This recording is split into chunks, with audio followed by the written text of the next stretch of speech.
better job of in the last 20 minutes of keeping them off the glass? Well, we did a better job.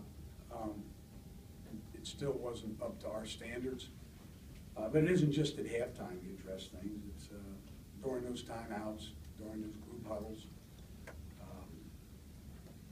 You know, there were some crazy bounces that accounted for some of it, but just too many that we gave up. And I thought we got some, you know, some opportunistic putbacks, but we didn't finish on all of them.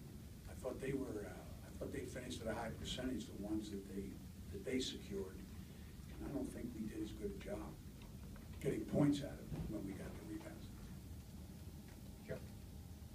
But what do you think initially turned it around for your guys in the second half? And do you think the 2 technical fouls, you guys got the 6 free throws, put your team over the edge? Well, I thought we were making a push before that, and when things like that happen in a game, you just go to the line, you shoot your free throws, and you keep playing. So, I mean, I've seen games like that go the other way. We're making a comeback, and then something happens where, you know, I've had a technical, and then all of a sudden it changes back the other way. But it isn't because of anything that we do as coaches in that circumstance. It's still all about the players and the possession. So I thought we made our move before that happened in a stretch where we got some opportunities and we cut into the lead like we did in the first half. But just because you cut into the lead doesn't, or if you take the lead, doesn't mean you're going to keep it.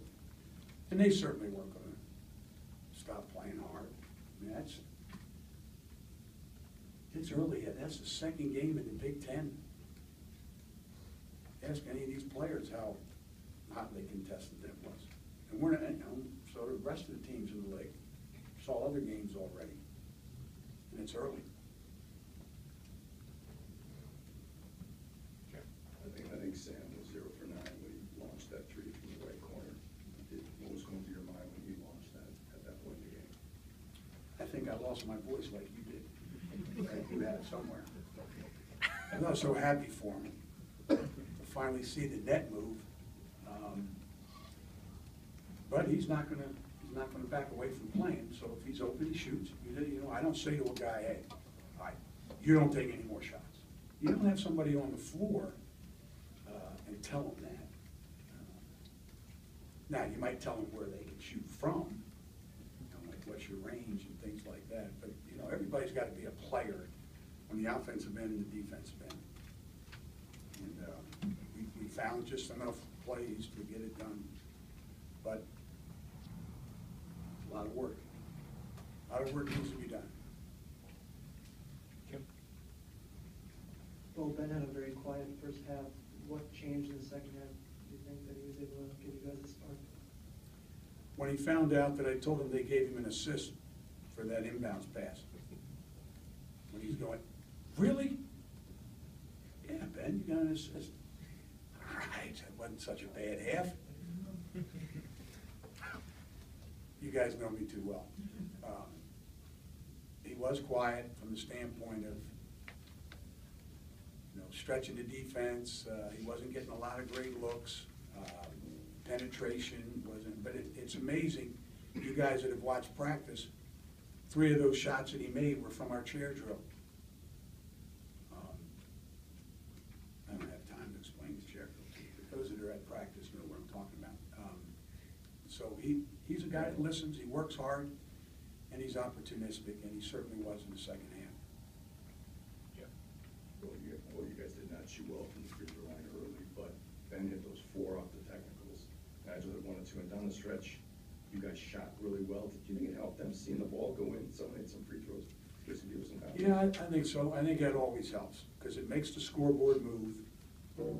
You get at least 1 point per possession, even if you're on. Now, Nigel was 1 for 2 4 times. That's 1 point on those 4 possessions. And meanwhile, I know people agonize and they go, oh, man, he's got to shoot free throws better than that. If we can get 1 point per possession, we can live with that. And he did. Fortunately, he didn't let the first miss bother the second shot. had you grouped your guys when Fran went off, and did they know what was going on and what that meant at that time? Cooper, they just went right over to the sideline, and they got right there at the, the only question I had was, is it the technicals first, then the 2 shots, and play it at point of interruption? And that's the only clarification I wanted, and that's what I got. Went back to the huddle, and then we just played on. And I don't even know what happened, and it's not my business. Jim? Well, you've won different ways this year, but this is the first time you trailed at half, and I think only the second time you trailed by double digits all season. Did you like what you saw in the guys' eyes at halftime? Remember last year you said that there was a team that really had a tough time digging itself out of the hole, and I think you probably feel different about this team. Did that make you feel more comfortable? Well, this is one time, and it certainly felt good to watch the guys feed off of that once we got it going. And then, in spite of not taking great care of the ball, not getting good looks every time down, but we try to force other teams into doing the same thing, so you have to give them credit for making us make tough decisions. And then you just have to answer that. You just have to get it done then on the defensive end and get back and offensively move the ball, spacing, cuts, touch the post, try to get to the free throw line, pump fake.